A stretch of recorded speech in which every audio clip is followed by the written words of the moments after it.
परमात्मा पाप कर्म दंड को भी काट सकता है। अभी तक जिस भी संत व महापुरुष से मिले, उन्होंने यही बताया कि पाप कर्म फल भोगने से ही समाप्त होगा। वो प्रभु कौन है जो पाप कर्म को काट देता है, वो काल के बंधन से छुड़वा देता है। उसका क्या नाम है, पूजा की विधि क्या है? कृपया अवश्य सुनिए जगत गुरु तत्वदर्शी संत रामपाल जी महाराज के अमृत वचन। तो जो प्रसंग हम कर रहे थे कि बहुनाम जन्मानाम अंते ज्ञानवान माम प्रपद्ये वासुदेवम सर्वमिति स महात्मा सुदुर्लभ है। इस प्रसंग को बताते हैं। जब परमात्मा वहां आए, गरीबदास जी को मिले, तो पालियों ने कहा था कि महाराज भोजन पालो। कबीर परमेश्वर एक साधु के रूप में थे, वो परम अक्षर ब्रह्म जिंदा महात्मा के रूप में। महाराज ने, परमात्मा ने कहा था कि भाई मैं भोजन नहीं खाता, अपने गांव से छक के आया हूं, सतलोक से। तो उन्होंने हट किया था कि जी दूध तो पीना पड़ेगा, हम अतिथि को ऐसे जाने नहीं देंगे। तो परमेश्वर ने कहा था भाई मैं कुंवारी गाय का दूध पिया करूं। अगर अतिथि सत्कार करना चाहते हो तो कुंवारी गाय का दूध पिया करूं, मैं पिला दो। तो बड़े बड़े पाली थे, 50-40 साल के, वो कहने लगे बाबा जी तेरी नींद को ना दूध पीने की बकवाद करते हो, आप तो मजाक करते हो हमारा। गरीबदास जी 10 वर्ष के बालक थे, उनकी एक प्रिय बछिया थी गाय कुंवारी, उसको पकड़ लाए और कहने लगे महाराज जी दूध कैसे देगी, बच्चा तो है नहीं, माँ तो बनी नहीं है। तब कबीर साहब ने कहा कि कोई पात्र है तुम्हारे पास जिसमें दूध निकाल लाएंगे। गरीबदास जी लाए एक 5-6 किलो का वो मटका, छोटा सा बड़ा बरोला, और कहा इसके नीचे रख दे भाई, साफ कर रखा है, कहाँ जी साफ कर रखे, इसके सतन के नीचे कर। गरीबदास जी बालक थे, पकड़ कर बैठ गए नू, अब देखेंगे बाबा जी दूध कैसे निकालेगा। परमात्मा ने थपकी मारी बछिया के, लंबे लंबे सतन हो गए और धार चल पड़ी दूध की, और पात्र भर के बंद हो गया। अब वो कबीर साहब को दे दिया, अगले बाबा जी पी लो आप। महाराज जी आधा कबीर परमेश्वर जी ने पी लिया, कुछ पी लिया, फिर से छोड़ दिया, अगले बच्चों पी लो, ये अमृत है, यहाँ का नहीं है, ये सतलोक से आया है मेरे गांव तक। इब और पाली थे, वो तो उठकर चले गए, कहने लगे तू पता नहीं किस जाति का है, और फिर तने क्या बेरा जादू जंतर करके बछिया, कुंवारी बछिया से दूध निकाल दिया, हम ना पीवा तेरे जादू जंत्र के दूध को। वो तो उठकर चले गए, वहां से स्थान छोड़ गए जहां वो बैठे थे, एक जंडी के नीचे, वो जंडी वृक्ष को ही छोड़कर चले गए, दूर जा बैठे। अब गरीबदास जी महाराज, वो नेक आत्मा, वो श्रेष्ठ आत्मा जिसके लिए मालिक आए थे, वो बोला ला महाराज जी आपका ये जूठा दूध कद कद मिला, हमने गट गट पी गए, जितना पीना था बाकी रख दिया। अब फिर परमात्मा ने उनको समझाया बेटा तुम यहाँ के रहने वाले नहीं हो, पूरी सारी ऊपर की जानकारी दी। तब गरीबदास जी ने कहा महाराज ये ज्ञान तो आज तक किसी ने बताया नहीं हमारे को। वो स्थान कैसा, जैसे बच्चे की जिज्ञासा बन जाती है प्रबल। तो तब परमात्मा बोले चल मैं ले चलता हूँ। शरीर वहीं रह गया, जो ओरिजिनल वस्तु को ऊपर ले गए, आत्मा को सारे ब्रह्मंडों से परिचित कराया। ब्रह्मा विष्णु महेश जी की स्थिति दिखाई, उनके लोक दिखाए, उनसे वार्ता करवाई। यहाँ के न्यायाधीश धर्मराज से मिले जा करके, और धर्मराज करबद्ध होकर के कबीर परमात्मा उस जिद्दा महात्मा के सामने खड़े हो गए। तो गरीबदास साहब जी देख रहे हैं कि इस बाबा जी में तो बहुत बड़ी शक्ति, यहाँ के भगवान भी हाथ जोड़े, और यहाँ का यू बड़ा अफसर है, यो भी हाथ जोड़ के खड़ा होगा, जो लेखा जोखा करता है।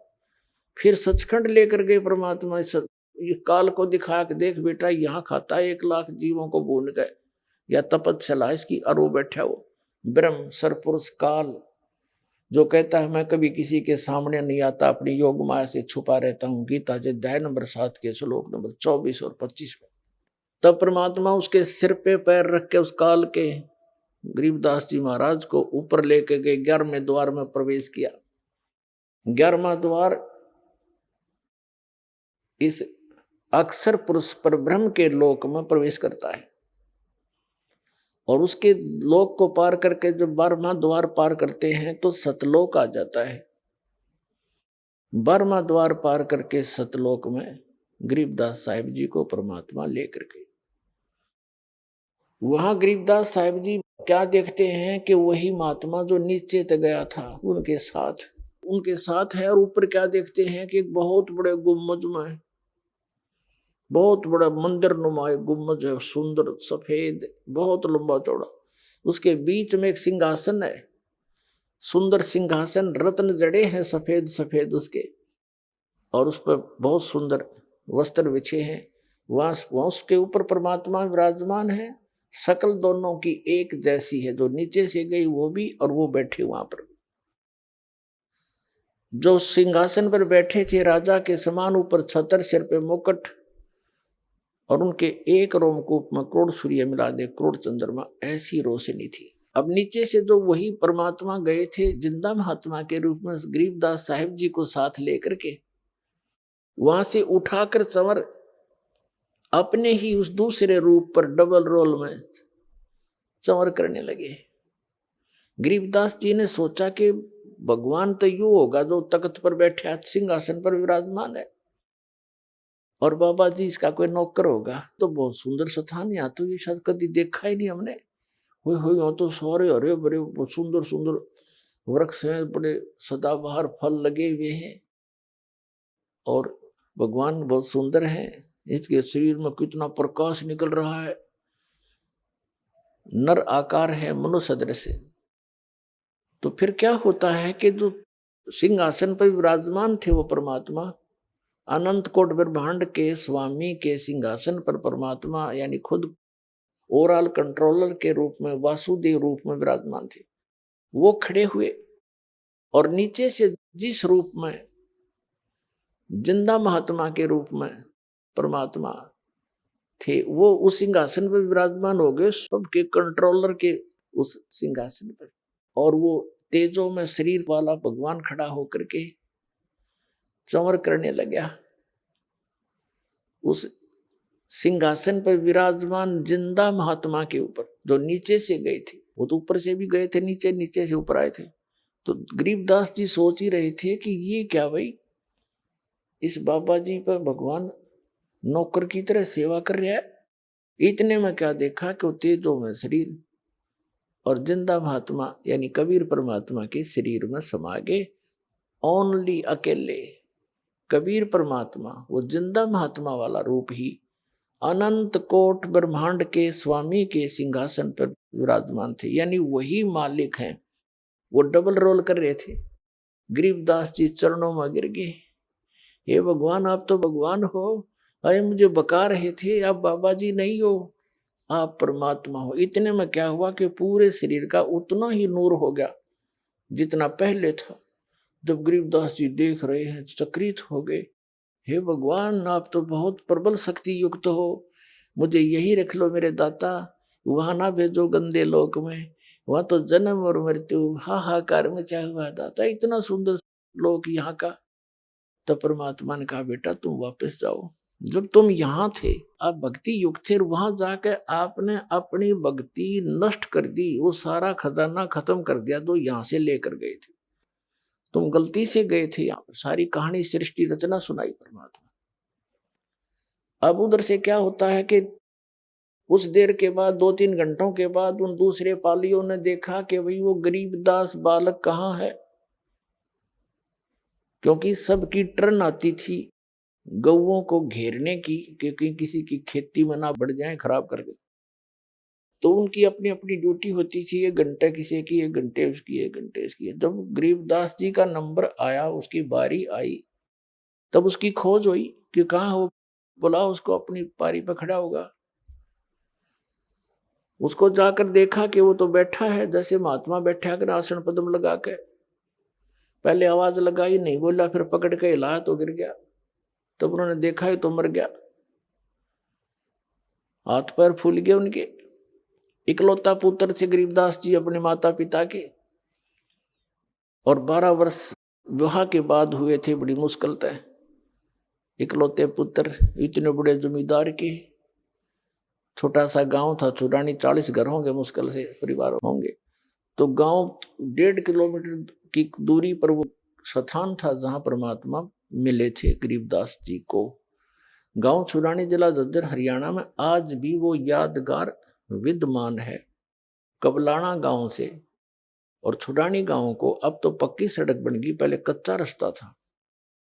उस सीमा के ऊपर थोड़ा सा 1 किला अंदर ने छुड़ानी के खेतों में आज भी वो यादगार बना रखे, एक मंदिर सा बना रखा उन्होंने कि यहाँ परमात्मा आए थे। एक दांडी का वृक्ष था वहां पर, वो आज भी यानी अवशेष बकाया है सच्चाई के।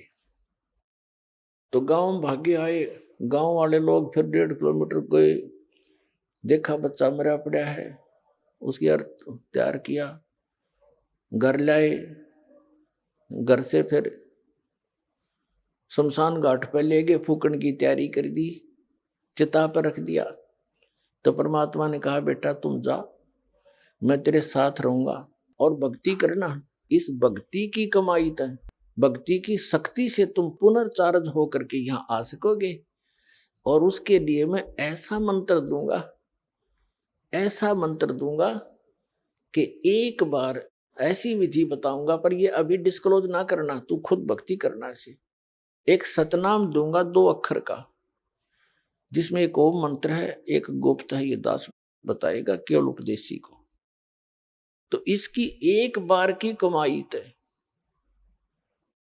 एक बार की कमाई तय, एक श्वास उश्वास के सिमरण तय इतनी कमाई बन जाएगी कि यहाँ के एक ब्रह्मांड में 14 लोक होते हैं। कहते 14 लोक भी उस एक दूसरी तराजू में रख दे, ताखड़ी में, एक पलड़े में, और एक तरफ रख दे इस एक सतनाम के सुमरण की कमाई वैल्यू।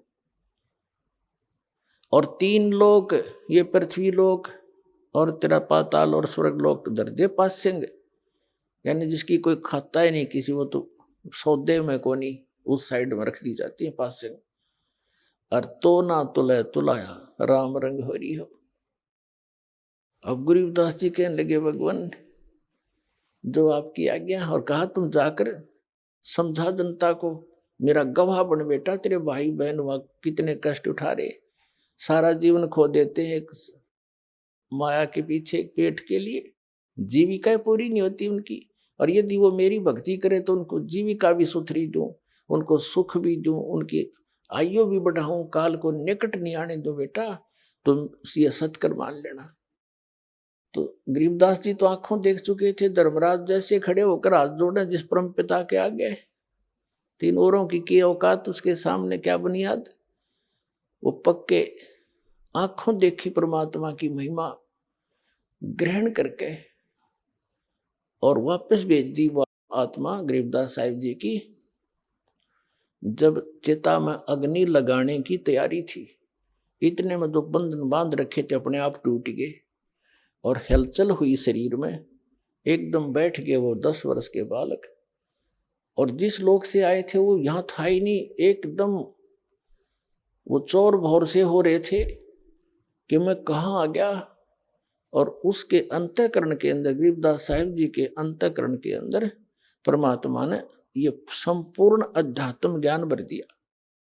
जैसे एक मोबाइल से दूसरे मोबाइल में 10 घंटा का प्रोग्राम का फैक्स हो जाता है, दूसरे से लोड हो जाता है बगैर किसी वायर के। ऐसे परमात्मा ने गरीबदास साहिब जी के अंतःकरण में, उनके कंप्यूटर में डाल दिया। अब फिर वो वही कंप्यूटर बोले, जैसे नानक साहिब जी कहते हैं, वो तो भाई जैसे चाहिदा ऐसे बुलाईदा, वो तो जिसको जैसे चाहता है उससे वैसा ही बुलवाता है।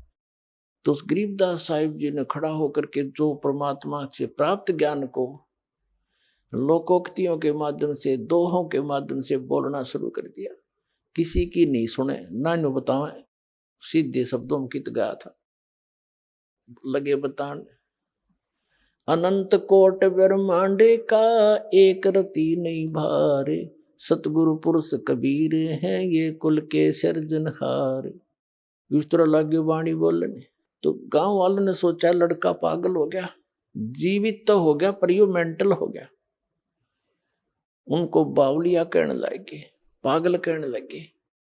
शुक्र मनाया घर वालों ने, कुल के लोगों ने, कि कोई बात ना, जैसा भी बांगा बौला पागल है, जीवित तो हो गया, या इसकी माता इस बावड़े ने देख देख कर जी लेगी ना, या बेहोश होगी थी। अब वो कहने का भाव ये है, 2-3 वर्ष बीत गए, 3 वर्ष बीत गए, ऐसे ही वो ये वाणी बोल रहे होते हैं। वो गांव वाले उस बात को समझ नहीं पा रहे, ये बोल क्या रहा है। यो सौदा फिर ना ही संतो, यो सौदा फिर ना ही, ये लोहे के साथ आव जात है काया देश राही।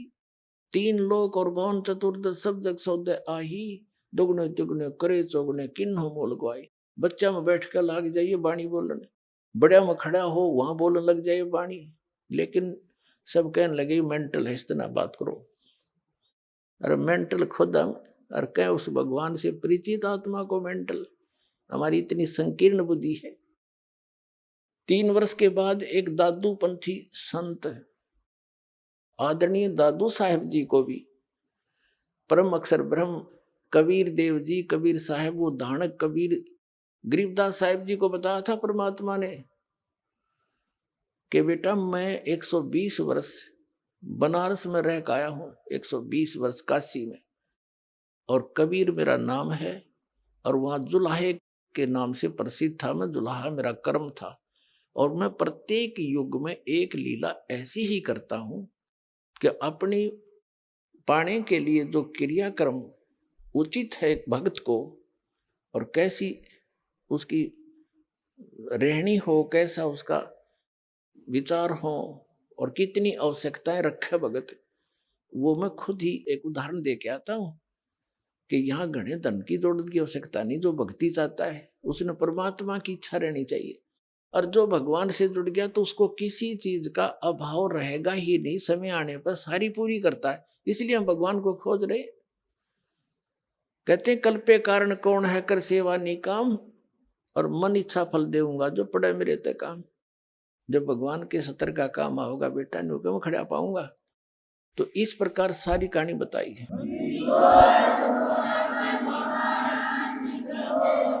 तो परमात्मा ने गरीबदास साहिब जी को अपनी सारी महिमा बताई थी। इसी प्रकार आदरणीय दादू साहिब जी भी 8-9 वर्ष के थे, 7-8 वर्ष के, और वो बच्चों में खेल रहे थे अपने गांव से बाहर। वहां परमात्मा आए इसी प्रकार जिंदा महात्मा के रूप में। उनको भी फिर ऐसे ही ज्ञान सुनाने लगे, और बच्चे तो उठ के चले गए, अकेला रह गए। दादू साहेब जी की आत्मा को भी सचखंड लेकर गए, फिर वापस छोड़ा। 3 दिन तक बेहोश रहे थे दादू जी, 3 दिन और 3 रात, फिर छोड़ा वापस। तो दादू साहेब जी ने भी आंखों देखा हाल उस कबीर परमात्मा का, कलम तोड़ महिमा गाई। तो उस दादू पंथ आगे चल के दादू जी का फिर परंपरा चल पड़ती है, जैसे गरीबदास जी की परंपरा चली हुई है। तो उसमें संत परंपरा भी होती है, महंत परंपरा भी होती है, जिसको नाद और बिंद बोलते हैं। तो नाद परंपरा से गोपाल दास नाम के एक साधु थे दादू जी की परंपरा से, और वो वैश्य थे, जाति के बणिए थे। 60-65 साल की उम्र हो गई थी, घर त्याग चुके थे। अपना अंतिम समय परमात्मा के चरणों में बिताने के लिए वो दादू पंथ से दीक्षित होकर फिर भ्रमण करते रहते थे, अपना ज्ञान का प्रचार करते रहते थे। और छुड़ाने के अंदर एक व्यक्ति उनका शिष्य था। वो गोपाल दास जी उस छुड़ाने वाले शिष्य के आगे वहां पर रुक गए, रुका करते 1-2-4 दिन। तो उस छुड़ाने वाले भक्त ने कहा कि महाराज जी, हमारे एक बहुत बड़े जमींदार का लड़का और ऐसे ऐसे पागल हो गया। सारी कथा सुनाई और बताया महाराज जी कहते हैं संत की विद्या को संत ही कैंसिल कर सकता है। तो उस बच्चे को जादू तंत्र का दूध पिला दिया, मंत्र का। वो पागल हो गया, मर गया था, तो पता नहीं कैसे सांस वापस आ गए। आपकी रजा हो तो कृपा कर दो, उसको वो ठीक हो जा, पागल हो गया। तो उस दादू पंथी संत गोपाल दास ने कहा कि बुलाओ। वो थोड़े बहुत भूत बात झाड़न के झाड़े जाने था। व्यक्ति गया वहां गरीबदास साहिब जी के घर पे। अब गरीबदास साहिब जी अपने नाना के वहां रहा करते थे, छुडानी में उनके नानका थे, क्योंकि उनके पिताजी वहां घर जमाई रहा करते थे।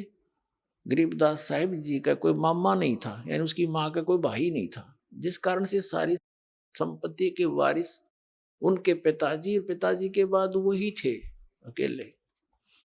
तो उनके नाना जी जीवित थे, बहुत बड़े जागीरदार थे। वहां जाकर के उसने कहा, उस भक्त ने, व्यक्ति ने, कि चौधरी साहब हमारे घर एक संत आ रहा है और वो न्यू कह इस लड़की के लड़के ने वो ठीक कर देगा, संत की विद्या संत करा करें ठीक। इस यह बात उनका भी समझ में आ गई। उसका नाम शिवलाल था, गरीबदास जी के नाना जी का। 5-7 बड़े बड़े मौजूद से व्यक्ति इकट्ठे होकर गरीबदास साहिब जी को साथ लेकर, बालक को 13 वर्ष की आयु के थे गरीबदास जी उस समय, और गोपाल दास संत के पास ले गए और कहा महाराज दया करो, यू बालक ठीक हो जा, यू तो पागल हो गया, पता नहीं क्या क्या बोल रहा है, सारा दिन रुकता ही नहीं। हम पूछे हैं बात, यू बोल रहा है पता नहीं के गीत से गाता रहता है। अब वो तो परमात्मा से परिचित हंस आत्मा थी गरीबदास साहिब जी, भूत भविष्य की सारी जानते थे और वर्तमान की। अब उस दादू पंथी संत ने पूछा गोपाल दास ने कि बेटा कौन था जिसने तेरा जीवन बर्बाद कर दिया, क्या नाम था उसका? यानी जैसे एक बात पूछने के लिए उद्देश्य से प्रश्न किया। तो आदरणीय गरीबदास साहिब जी ने कहा कि महाराज जी वो कौन थे और उन्होंने मेरा जीवन बर्बाद नहीं किया, मुझे तो आबाद कर दिया।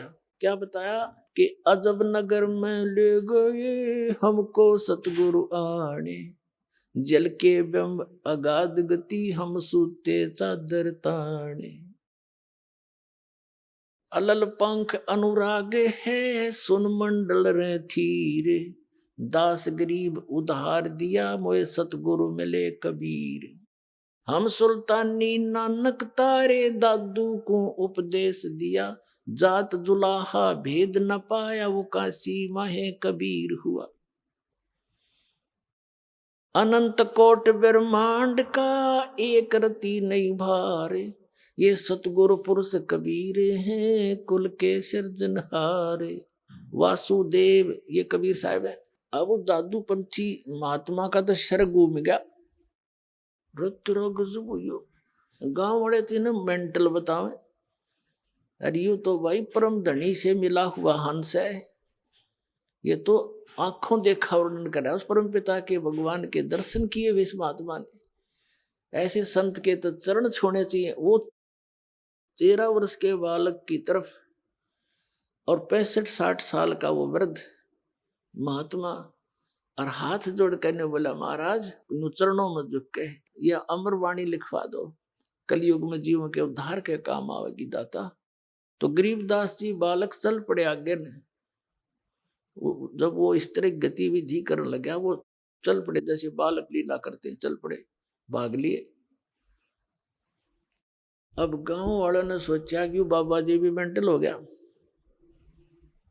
इसका ही फटकार लाएगी, इसकी कसूती बला इसके अंदर। तो जैसी हमारी जीव संज्ञा की सोच होती है, तब वो कहने लगा अरे गांव वालों, कौन गोपाल दास महात्मा दादू पंथी कहने लगा अरे गांव वालों मेंटल ये नहीं, मेंटल तो तुम हो। अब साधु संत तो कुछ भी कह दिया करे, सारी मान्या करते, सब चुप हो गए। क्या बात महाराज के यो तो भाई भगवान से मिलकार हैं। नो क्या करें तू के नारा राम तो मिलकार है, यो तो राम तो मिलकार है थारा बच्चा, और भाई तुम मारा बीच में बोलियो मत ना, तुम अपना काम करो। उन्होंने सोची भाई इनकी बिरनिया के अटपट करे ही महात्मा क्या बात कर रहा है। वो फिर धीरे धीरे उस बच्चे को के पास गया, वो निकट जा, वो भाग ले, जैसे बालक गतिविधि करते हैं, कभी इधर फुर कभी इधर फुर। तो थोड़ी सी जब दया हुई उस परम पिता की, अब तीसरे दिन जाकर गरीबदास जी ने मुंह खोला, कहा देखो गोपाल दास, अगर सारी वाणी लिखे तो मैं लिखवाऊंगा, नहीं तो भाई बीच में छोड़ कर जा तो मैं लिखवाऊं नहीं तेरे को। न्यू बोला। गोपाल दास कहने लगा, महाराज मैं तो कति करते फारिग हो रहा हूं और इसे काम के लिए निकला हूं दाता, जब तक आप कहोगे तब तक आपके चरणों में बैठ के मेरे पास यह लेखन विद्या दी है भगवान ने। मैं बणिए के घर जन्म है मेरा, भगवान की खोज में मैं निकला हुआ हूं, और आप जो कहोगे मैं लिखता रहूंगा। एक बही होती थी पहले, ये कापी कुपी तो होती नहीं थी, पहले बणिए बही रखते थे, लंबी लंबी, इतनी लंबी, 3-3 फुट लंबी और 9 इंच चौड़ी, हुआ उसको ऐसे फोल्ड कर, तो उसमें लग गए लिखने। और गरीबदास साहिब जी का एक बेरी का बाग था, बेरी का, बड़बेरी बोला जिसे, उसमें एक जंडी का पेड़ था भारा सा, वो पहले बरानी सा क्षेत्र था, ऐसे मारू अक्षेत्र से, सिंचाई साधन नहीं थे उसमें, तो वहां जंडी ज्यादा होया करती, और बेरी के बाग भी ऐसे हो जाया करने, झाड़ जंखाड़ा। तो उसमें बैठ के उसके नीचे 6 महीने तक गरीबदास साहिब जी बोला करते थे, दादू पंथी गोपाल दास जी लिखा करते थे। तो वो गॉड गिवन ज्ञान गरीबदास साहिब जी के माध्यम से कबीर परमात्मा ने अपनी महिमा पुनः चित्रार्थ करवाई। इसमें कबीर सागर के अंदर एक कबीर बानी चैप्टर है, उसमें 136 और 37 पृष्ठ पर लिखा है, काल के 12 पंथ चलेंगे, उन 12 पंथों में से 12वां पंथ गरीबदास पंथ होगा, जिसका जन्म 1774 में होगा, उसमें गलती से 75 लिखा है।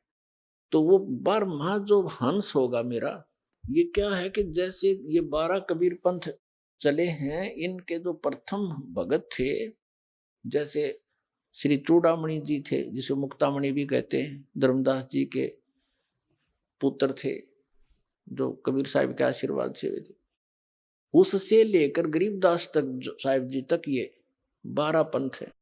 प्रथम जो हंस थे वो 1 नंबर के हंस थे, यानी परमात्मा के भेजे हुए अपने स्पेशल हंस थे, और उसके बाद फिर ये 10 और हैं, वो ऐसे ही डुप्लीकेट थे। और 12वां जो थे गरीबदास जी, ये भी परमात्मा की विशेष आत्मा थी। एक तो फर्स्ट को ज्ञान दिया था, फिर इस लास्ट को दिया है। अब इस लास्ट को जो ज्ञान दिया है, इसलिए ये फीड कर दिया कि काल ने कहा था कि 12 पंथ करूं मैं साजा, और नाम तुम्हारा ले करूं आवाजा, और 12 पंथ नाम जो ले ही मेरे मुख में आन समोही,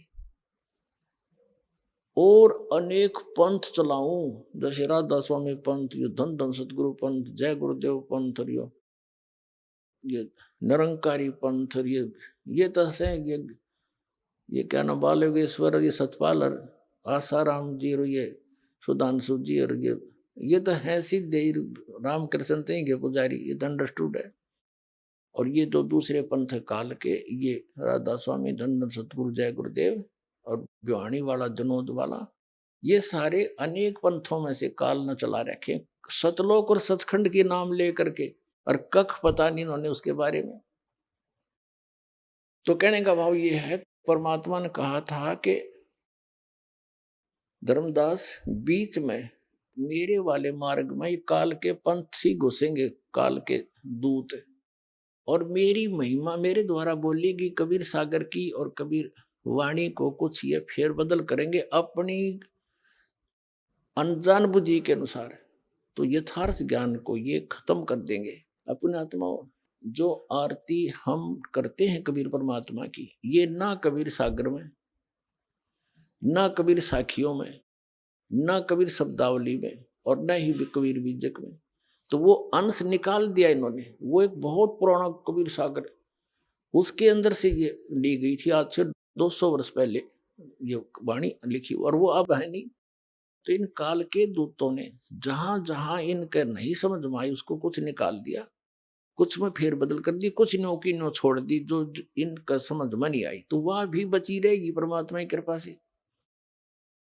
तो उसमें कहा है कि बर में पंथ प्रगट हुआ मेरी वाणी और शब्द हमारे का निर्णय ठाड़ी। बर में पंथ में मेरी महिमा की वाणी पुनः प्रगट होएगी उस बर में पंथ के प्रवर्तक द्वारा। और अक्षर घर का ब्रह्म नहीं पावे 12 पंथ हमी को धावे, क्योंकि ये सभी 12 के 12 पंथ गरीबदास पंथ तक सभी मेरी ही महिमा करेंगे। कबीर साहब हैं, कबीर सतगुरु हैं, लेकिन सतलोक नहीं जा सकते क्योंकि इनको यथार्थ ज्ञान नहीं हो सकता। जब तक कलयुग 5500 वर्ष नहीं बीतेगा तब तक धर्मदास या ऐसी स्थिति रहेगी। जब कलयुग 5500 बीत जाएगा तब क्या लिखा है कि उस समय डिक्लेयर करेंगे, सारे ज्ञान को ओपन करेंगे और नए सिरे से इसका बिल्कुल सुचारू रूप बनावाएंगे। और बर में पंथ में आगे चल के हम ही आवेंगे, मैं ही जाऊंगा और फिर सब पंथों को खत्म करके एक पंथ चलावेंगे। तो ये दास भेज दिया उस परम पिता ने उसी गरीब दास वाले पंथ में, बर में पंथ में।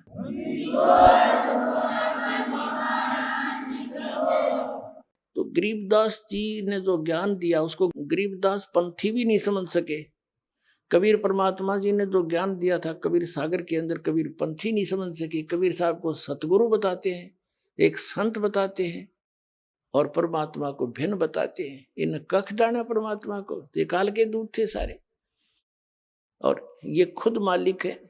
कबीर सागर में लिखा धर्मदास जी जब सतलोक में लेकर गए और जब वापस छोड़ा तो वहां देखा वही परमात्मा जो नीचे से गए थे वही सिंहासन पर विराजमान थे, अनंत कोट ब्रह्मांड के सिंहासन पर।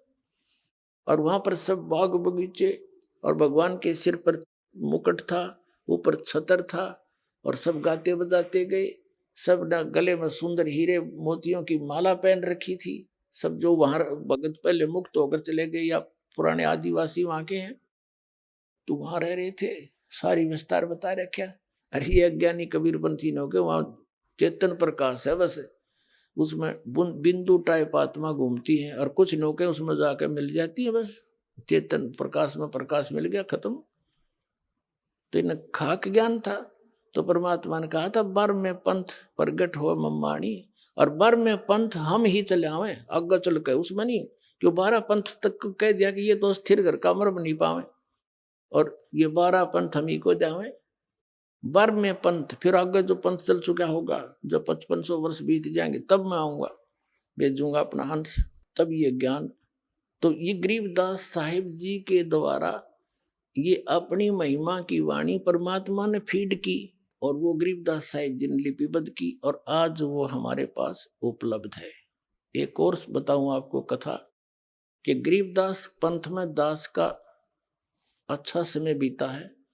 सन 1988 से लेकर 1999 तक गरीबदास पंथ में 11 वर्ष दास रहा। उनके खूब उन महंतों से, संतों से और वहाँ के सब से मिले। तो वहाँ एक विशेषता थी कि ये सख्त हिदायत थी उनको कि गरीबदास जी महाराज ने जो वाणी बोल रखी है इसमें किसी ने फेरबदल भी कर दी ना उसको बहुत हानि होगी। एक संत ने ऐसा कर दिया था, कुछ उसमें कुछ ऐसी करड़ी करड़ी बातें लिख रखी थी, उसने निकालने की चेष्टा की थी, उसको अधरंग मार गया, उसका सब कह भय हो गया। उन्होंने नहीं मात्रा भी छेड़ी। फिर ये कारण क्या था कि परमात्मा को पता था काल के दूत गड़बड़ फेर कर देंगे, बनी बनाए काम ने बिगाड़ देंगे। ये 200 वर्ष पहले, 250 वर्ष पहले सन 1727 में परमात्मा मिले थे गरीबदास साहिब जी को और सन 1730 के अंदर ये वाणी लिपिबद्ध की गई थी। अब ये लगभग 350 वर्ष हो गए। तो उस समय यह लिखी गई, तो अभी तक यह कति सुरक्षित थी और यह नो की नो हमारे पास आएगी। यह वाणी प्लस में परमात्मा ने जो लीला की दिखाया, जो दिया ज्ञान, वो और इन महापुरुषों की वाणी और सब सदग्रंथों का एक निष्कर्ष निकाल दिया जो अभी करना था। कहते हैं 9 मन सूत उड़ जिया, ऋषि रहे जखमार, और सतगुरु ईसा सुलझा दे उलझन दूजी बार। इसी कबीर वाणी में, कबीर वाणी चैप्टर कबीर सागर के अंदर कबीर वाणी चैप्टर है, एक अध्याय है, उसके 134 पृष्ठ पर कहा है कि 12 तो ये है ही, 13वां वंश आवगा, 13वें वंश में, ये 12 वंश है, 12वें वंश प्रगट हो उजियारा और 13वें वंश मिटे सकल अंधियारा। ये 13वां वंश ये दास है, इस सारा अज्ञान समाप्त कर दिया, प्रत्यक्ष कर दिया।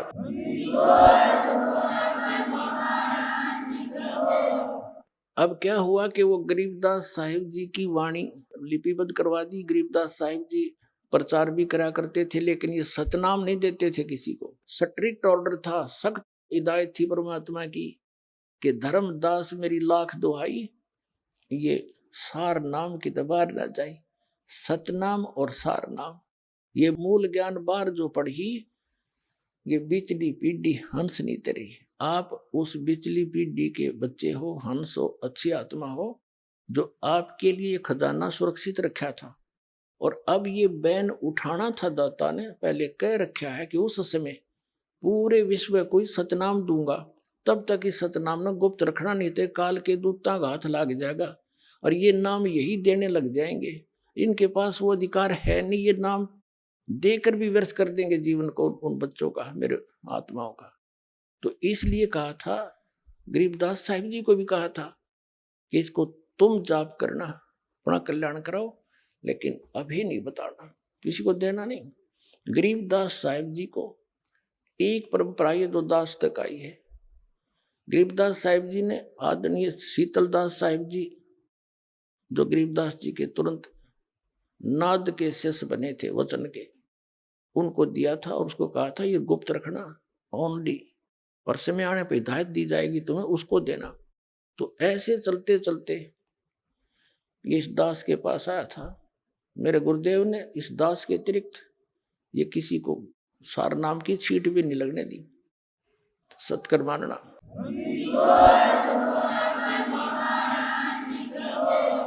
जैसे काल ने चाल चली है, तो परमात्मा ने भी इसकी चाल को ऐसे ही काटा है। सौछल सीधर मैं करूं अपने जन के काज। तो प्रसंग जो दास आपको क्लियर करना चाह रहा था, वो अब प्रारंभ होगा। गरीबदास साहिब जी प्रचार करते थे, ज्ञान सुनाते थे, भक्ति करो भाई, भगवान का नाम लो, परमात्मा की भक्ति करने से लाभ होगा। तो उनकी वाणी का पाठ उसी के समय में उनके शिष्य करने लग गए थे। हाथ से लिख लिख कर अपने पास लिख लेते थे, किसी से लिखवा लेते थे। जैसे मंगलाचरण और ब्रह्म वेदी जो आप प्रतिदिन नित्य नियम में करते हो, तो एक गरीबदास साहिब जी का चेला शिष्य पंजाब के अंदर चला गया। लुधियाना के पास एक वासियर गांव है, लुधियाना से थोड़ी दूरी पर है, 8-10 किलोमीटर। उस वासियर गांव के बाहर पहले तो पैदल जाया करते थे, कोई रोड राड थे नहीं, ना कोई गाड़ियां थी, पैदल वो चलते फिरते जा रहे थे। रास्ते में रात में वहां रुक गए, गर्मियों के मौसम था, एक तालाब के किनारे पर रुक गया। तो सुबह नहा धो के उसने सोचा अपना नित्य नियम कर लेता हूं। सुबह सुबह मस्ती में बैठा बैठा अपनी ब्रह्म वेदी पढ़ रहा था। ज्ञान सागर अति उजागर निर्विकार निरंजनम ब्रह्म ज्ञानी महादानी सत्सुकर दुख बंधनम, ये सारी जोर जोर से लय ला कर पढ़ रहा था। तो वहां एक राम राय नाम का एक सिख था, बड़ा, उसकी भी अच्छी जमीन थी, 800-900 एकड़ जमीन का वो किसान था, जमींदार था। और वाणी की इन सिख लोगों के अंदर परमात्मा की वाणी की एक न्यारी कसक है, क्योंकि वहां परंपरा से ही वाणी सुनते और पढ़ाते पढ़ते आए। तो ये वाणी सुनकर वो निकट गया उस भगत के, गरीबदास जी के शिष्य के पास जाकर बैठ गया और वो अपनी वाणी पढ़ता रहा, वो बैठा रहा। जब उसने अपना पूरा नित्य कर्म कर लिया, तब उसने कहा कि हे भगत, ये किसकी वाणी है? ये किस महापुरुष की वाणी है, इसने तो आत्मा खींच ली मेरी। तो उन्होंने बताया कि ये मेरे पूज्य गुरुदेव गरीबदास साहिब जी की वाणी है। उन्होंने पूछा, उस राम राय ने पूछा, क्या वो संत अभी भी शरीर में है? तो भक्त ने बताया कि जी हाँ, अभी शरीर में है। और वहां छुडानी गांव है एक, रोहतक के पास। उसने सारा एड्रेस नोट कर लिया, गांव छुडानी, नाम गरीबदास, ऐसे ऐसे उनके पिता का भी नाम नोट कर लिया। और वैसे तो पता है संत साधु एक ही होते हैं, संत गांव में एक आधा वेल नोन होते हैं, फिर भी वो वहां से चला। अब दर्शन करने चाहिए थे महापुरुष के, जो इतनी अमृतवाणी बोली है जिन्होंने। तो वहां गए, जाकर देखा, पूछा भाई छुडानी गांव पूछा, उस नाम गरीबदास जी महाराज से मिलना है। तो क्या करें, घर का जोगी जोगड़ा और बाहर का योगी सिद्ध। तो गांव में इतनी कदर नहीं थी उस महापुरुष, क्योंकि लाल की परख करनी थोड़ी हुआ करें। बाहर के कुछ लोग व्यक्ति 2-4-10 आसपास के गांवों के शेष हुए थे। और उस समय कोई विशेष काम किसानों को होता नहीं था। वर्षा होगी तो काम पाया, नहीं तो खाली रहते थे। तो वहां आ बैठते थे वह। अब गरीबदास जी के जो नाना जी थे वो बहुत बड़े पैसे वाले व्यक्ति थे। उन्होंने एक मकान सा बना रखा था जिसको नौरा बोला कर देसी भाषा में। उसमें आगे चबूतरे से होते थे, बीच में एक अच्छा छपा हुआ आंगन सा होता है। तो वहां कुछ भक्त बैठे थे। उसने जाकर के राम राय ने पूछा कि भाई गरीबदास, गांव वाले ने बता दिया कि सामने चला जा भाई, वहां है। उनसे पूछा कि भाई गरीबदास जी से मिलना, महाराज जी से मिलना। वो कहाँ है? अब वहां बैठे भक्त तो भी इंतजार कर रहे थे, कहाँ गए। उन्होंने पूछ लिया था गांव वाले से, घर वालों से, कि खेतों में गए। और वो प्रतिदिन जाते हैं खेतों में और आ जाते हैं 10 बजे तक, 8-9 बजे तक। गर्मियों का सीजन था। तो उसने सोचा राम राय ने कि इतनी दूर आ गया मैं, 200 किलोमीटर है, और संत के दर्शन करके पानी पीऊंगा। वो कह रहे थे आओ भोजन पालो, चाय पानी, दूध पियो, बैठो। मैं बोला ना, वो है कहाँ, मैं दर्शन करूंगा। तो उन्होंने बता दिया जी इधर उनके खेत हैं, खेतों में सैर सपट्टे को जाते सुबह सुबह, और कब आएंगे क्या पता, संत है, आओ तभी आ जाना, टाइम भी लग जा, उनकी तो मौज है। तो उसने सोचा भी इधर संकेत कर रहे हैं, रास्ता बता रहे हैं, वहीं मिलूंगा। बताया वहाँ खेत है उनका, झोंपड़ी डली है उसके ऊपर ही रास्ते पर। वो चल पड़ा कि वहीं दर्शन करूंगा महात्मा के, इसे महापुरुष के दर्शन कहते हैं। साधु दर्शन राम का, मुख पर बसे सुहाग, और दर्श उन्हीं को होते हैं जिनके पूर्ण भाग। कबीर दर्शन राम का, साहिब आवे याद, लेखे में वाए गड़ी, बाकी का समय बर्बाद। तो संत की महिमा से जो परिचित होते हैं वही महापुरुषों की कदर किया करते हैं। वो चल पड़ा।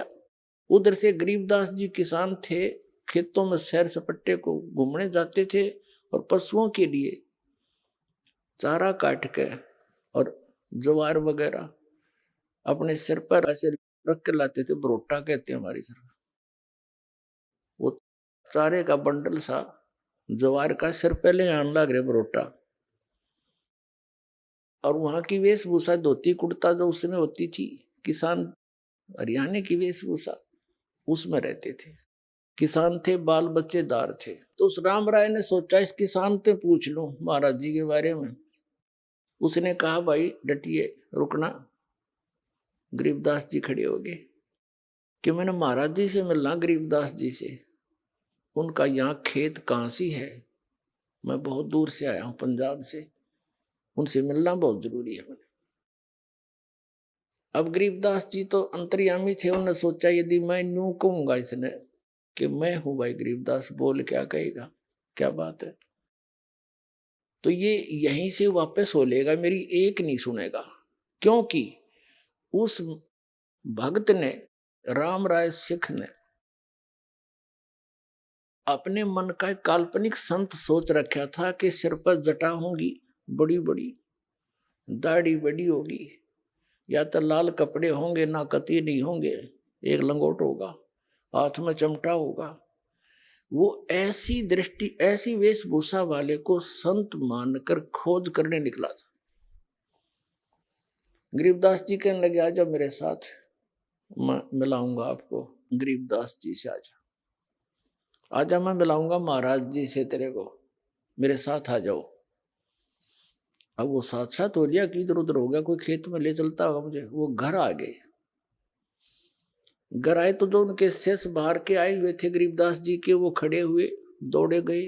गरीबदास जी ने जो सिर पे रखा हुआ था पशुओं का चारा, ज्वार का बरोटा, वो किसी ने उठाया पकड़ा, किसी ने दंडवत प्रणाम किए। अब वो सरदार जी खड़ा खड़ा देखा कि यूं के चक्कर भाई किसान थे, ये व्यक्ति दंडवत प्रणाम करते हैं। उन्होंने सोचा ये किसान होगा, जमीन अच्छी होगी, ये मजदूर होंगे इसके, इसलिए इसकी श्रद्धा कर रहे हैं। अब गरीबदास जी वहां पे गए, भगत को कैसे सेट करना है। सोचल सिद्धर मैं करूं अपने जन के काज। गरीबदास जी ने कहा कि भाई नो करो।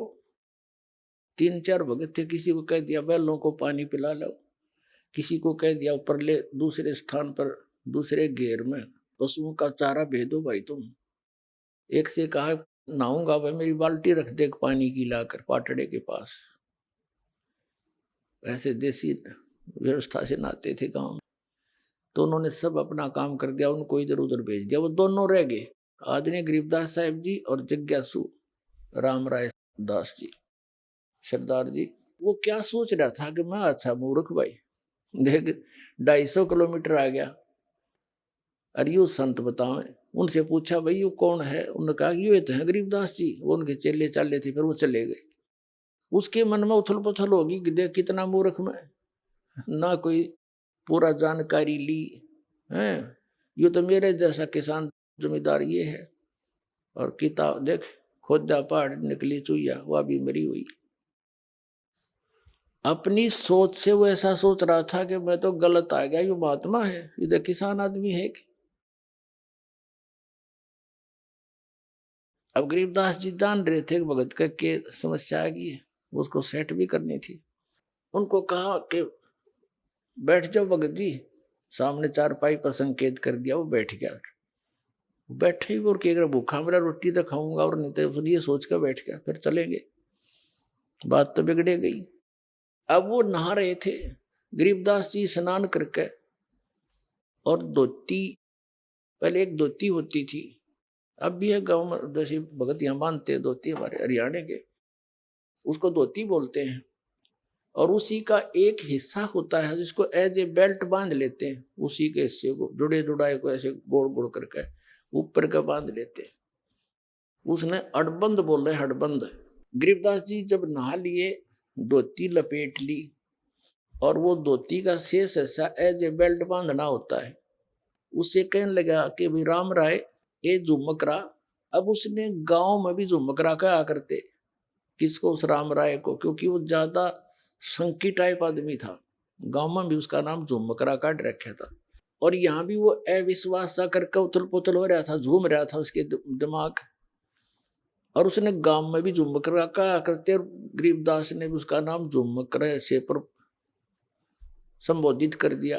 तो चौकन्ना होया कि भाई इसने मेरा झुमकरा नाम क्यों कर पाया, जैसे एक आदमी के 2-2 नाम होया कर गांव में विशेषकर। तो खड़ा हुआ, कहा करे झुमकरा एक बैदरा, मेरे हाथ का चोट लग गई उंगली के वहां खेत में, और यू काम नहीं करती, मेरे या गांठ लगा दे, अड़बंद बांध दे, धोती की बेल्ट बांध दे मेरा। वो लगा ऐसे गांठ लगा के। अब जैसे उस धोती के शेष लास्ट वाले सिरे को ऐसे कर लेते हैं, ऐसे ऐसे करके उसको फिर नू बांध दिया कर चारों तरफ कर ला के। अब वो नू लाकर गांठ लगाना चाहे, शरीर गांठ लगानी होती है, वो गांठ ऐसे शरीर के अंदर से निकला हो गरीबदास जी के, वह धोती, और उस कपड़े का गांठ लग जा। और गरीबदास जी ने ध्यान दूसरी साइड में कर, उसने सोचा तेरा उल्टी साइड तो पकड़ा गया, गलत लग गया। उन्होंने फटाफट फिर खोला, दोबारा फिर ऐसे करके गांठ लाई, और नो खींचा, फिर उस धोती का लाएगी। तीसरी बार फिर ऐसे ही किया, जब गरीबदास जी ने कहा अरे झुमकरा मैं तो तेरे जैसा किसान हूँ भाई, ये धोती क्यों ना बनती तेरे थे। न्यू देखा ऊपर ने भाई मानस तक हो नहीं, सिंपल मैन नहीं है। शरीर दिखर शरीर के भागे धोती निकल नागरी बंदा थोड़ा ही। ऊपर को देखा तो वो राम राय जो है श्री विष्णु जी के पुजारी थे, उनको सुप्रीम पावर मान्या करते थे। अब ऊपर ने देखा तो गरीबदास जी का रूप विष्णु जी का रूप बन गया, शंख चक्र गदा और ऐसे सिर पर मुकुट। और यूं देखा वो, नो देख कर चरणों में पड़ गया। आइए अब हम उन श्रद्धालुओं के अनुभव जानते हैं जो जगत गुरु तत्वदर्शी संत रामपाल जी महाराज जी से दीक्षा प्राप्त कर चुके हैं तथा उनके द्वारा बताए गए भक्ति मार्ग पर चल रहे हैं। नमस्कार सर। नमस्कार सर। सर क्या नाम है आपका? मेरा नाम कुम्भन दास साहू है जी। कुंभन जी आप कहाँ से हैं? मैं छत्तीसगढ़ राजनांदगांव जिला से हूँ जी। कुंभन जी संत रामपाल जी महाराज से नाम दीक्षा आपने कब ली? 5 जुलाई 2013 को लिया जी। संत रामपाल जी महाराज से नाम दीक्षा लेने से पहले आप क्या भक्ति साधनाएं करते थे? संत रामपाल जी महाराज से नाम दीक्षा लेने से पहले मैं हमारे घर में पुराना जो चलते थे हमारे दादा परदादा के ज़माने से दामा खेड़ा से कबीरपंथ से नाम दीक्षा लिए हुए थे वो लोग। उसी के अनुसार हम भी संत परंपरा जो चल रहे थे उसी के हिसाब से हम लोग गुरुवारी के हिसाब से नाम दीक्षा लेकर भक्ति करते थे। उसके अलावा हम सभी देवी देवताओं का भी पूजा पाठ करते थे जी। सर आपने बताया कि आप दामाखेड़ा पंथ से जुड़े हुए थे, तो फिर संत रामपाल जी महाराज की शरण में आप कैसे आए? अब ऐसा है जी कि दामेखेड़ा पंथ से तो जुड़े हुए थे, लेकिन जैसे कि कबीर साहब के वाणी में आते हैं कि पाथर पूजे तो हरि मिले, तो मैं पूजे फलाहार, जा से भली जो पीस खाए संसार। कबीर परमात्मा की ये वाणी बार बार दिल में चोट करते थे जी, कि परमात्मा तो बोलते हैं कि पत्थर की पूजा करने से अगर कहीं भगवान अगर मिल जाए तो मैं जितने पहाड़ में अगर पत्थर है मैं उसका पूजा करने के लिए तैयार हूँ। तो कहने को तो ऐसा था, जैसे कि एक वाणी और आता है कि मुड़ मुड़ाए सो हरि मिले, तो सबको ही ले मुड़ाए, बार बार के मुड़ से भेड़ न बैकुंठ जाए। तो ये मुंडन चुंडन का भी काम करवाते थे दामाखेड़ा वाले लोग।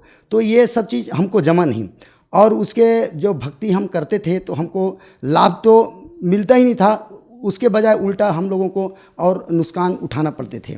जैसे कि कोई भी प्रकार के वहाँ पर ड्रामा जैसे नाच गान ये सब होते थे, जबकि परमात्मा का वाणी है, कबीर साहब के ग्रंथ में वर्णन है कि मुक्ति न होए नाची गाए, मुक्ति न होए ढोल बजाए, मुक्ति न होए मृदंग खिलाए, मुक्ति न होए घंट हिलाए। ये सब वाणी परमात्मा के आते हैं। तो ये सब चीज़ वहाँ पर मना ही नहीं थे, इसलिए हम परमात्मा के शरण ग्रहण किए क्या, और कोई भक्त के हिसाब से मालूम पड़ा तो परमात्मा के शरण में जाकर हमको नाम उपदेश लेना पड़ा।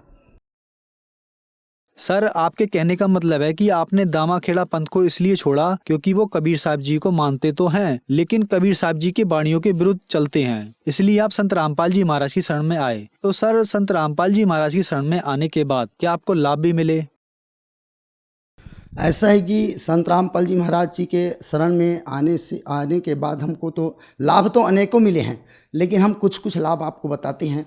जैसे कि हमारा जो लड़की है, मेरा 4 बच्चे हैं, 1 लड़का है 3 लड़की है मेरा। तो मेरा जो बड़े वाले लड़की हैं वो बचपन से आज 20 वर्ष का हो गया था, तो वो बिस्तर पर ही पेशाब कर डालते थे। उसका इलाज पानी बहुत कराए लेकिन ठीक नहीं हो पाए थे। लेकिन परमात्मा का जब जेल धाम जाने के बाद में संत रामपाल जी परमात्मा हैं, तो जब उसके हम तारीख पर जाते थे, पिछली तारीख था उसका, जब तारीख पर गए तो मुंडका आश्रम में वहाँ पर गए तो हम भक्तों को वहाँ पर जो सेवादार है उससे बात किए, तो बोले कि परमात्मा के पास अर्जी लगाओ। तो हम जैसे ही परमात्मा के पास में अर्जी लगवाए तो हमको महीना नहीं लगा, हमारे लड़की का जो वो रोग था वो भी ठीक हुआ। उसके बाद में भी परमात्मा ने इतना अच्छा लाभ दिए कि उसका रमणी जो विवाह है वो भी तय हो गया सर जी। और तय होने के बाद में 1 महीने के अंदर में उसका रमणी विवाह का भी कार्यक्रम हुआ। ऐसे टाइप का हमको उसके लिए हम सोच नहीं सकते थे कि हम लाखों करोड़ों रुपया भी लेकर के हम अपने बच्ची के लिए अगर वर ढूंढने जाएं तो हमको वैसे नहीं मिल सकते, क्योंकि आज हम दहेज के बोझ से लदा रहते एक पिता होने के नाते, क्योंकि आज समाज में एक कुरीति घर कर गए हैं जिसके वजह से हमको भी दान दहेज देना पड़ता। आज वो जो बोझ है, हम निम्न वर्ग के हैं, छोटे वर्ग के हैं, तो ये सब दूसरे को देखा दिखाई में हमको भी दहेज देना पड़ता। तो परमात्मा की दया से वो भी उससे भी बचे। जैसे कि हम दूसरे को देखते थे, हम बहुत शौकीन थे शुरू से, तो दूसरे को देखते थे, बाइक वाइक तो था अपने घर पर, लेकिन हमको भी शौक लगता था कि हमारे फैमिली लंबा है तो हमारे घर में भी 4 पहिया वाहन हो। लेकिन परमात्मा की दया से जैसे ही हम प्रथम नाम उपदेश लिए तो मेरे घर में जो डिलीवरी वाहन है, जिसको आज के डेट में टाटा एस बोले जाते हैं, वो परमात्मा ने रजत बख्शी और वो हम खरीदे प्रथम नाम उपदेश लेने के बाद में। उसके बाद में 4 महीना के बाद में हमको सतनाम प्राप्त हुआ परमात्मा से।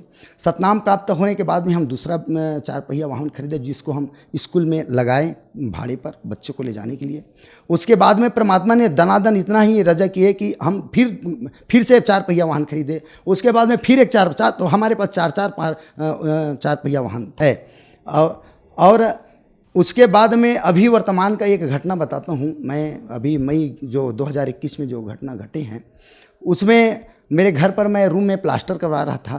तो प्लास्टर करवाने पर मैं जब लाइन का कनेक्शन वहाँ का बंद कर दिया गया, और प्लास्टर का लाइन का जब कनेक्शन बंद किया तो बाहर से हम कनेक्शन लिए हुए थे बाहर, तो वहाँ पर एक बोर्ड में तार लगाए थे, तो सीलिंग का फैन निकाला हुआ नहीं था, क्योंकि सीलिंग का प्लास्टर नहीं कराना है, सिर्फ दीवार का कराना था। तो उतने में जो मिस्त्री जो काम करने के लिए आते हैं बोले कि भैया इसको आप निकाल दो, और नहीं तो वो गंदा हो जाएगा, मतलब जो प्लास्टर करेंगे तो जैसे ही उसको निकाल के दिया मेरे हाथ पर, तो मैं दरवाजे के पास पे ऐसे क्रॉस कर रहा था, तो उधर से मेरे अपने लड़के को मैं बोला कि बेटा इसको आप पकड़ो और उधर ले जाकर रखो। तो मैं जैसे ही उसको दिया तो तार वायर था, वो जो कनेक्शन जो लाइन लिए थे वो मेरे उंगली पर आकर टूट के रखा। तो जब टूटा तो मेरे को करंट लग गया। करंट 5 मिनट तो लगा था, मेरे घुटने इतना पानी था रूम के अंदर में। तो मैं परमात्मा की दया से, अगर मान लो मैं परमात्मा से अगर नाम उपदेश संत रामपाल जी महाराज से नहीं लिया रहता, तो आज वो जो 2 मिस्त्री था, एक वर्कर था और काम करने के लिए मजदूर आए थे, वो मेरे भी लड़का भी साइड में खड़ा हुआ था। तो हम सभी लोग अगर नाम उपदेश नहीं लिए रहते संत रामपाल जी महाराज से, तो हम लोगों का मौत एकदम तय था।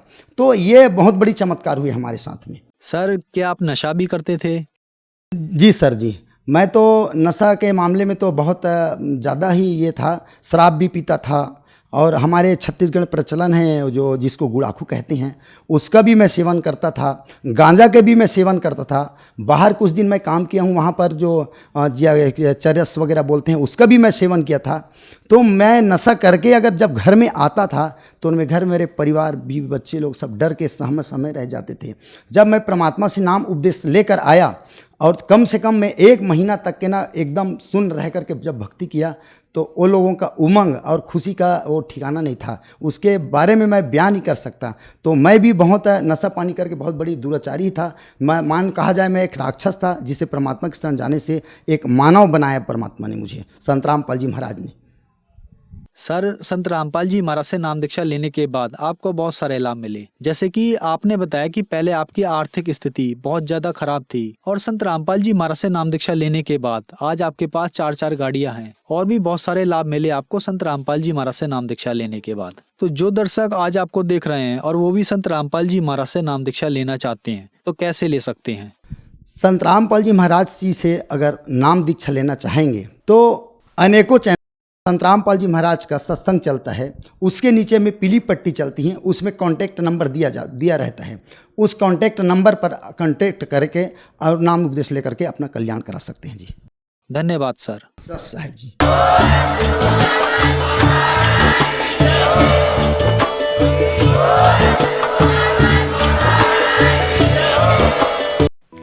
आप सुन रहे थे जगत गुरु तत्वदर्शी संत रामपाल जी महाराज के मंगल प्रवचन। अधिक जानकारी के लिए संपर्क करें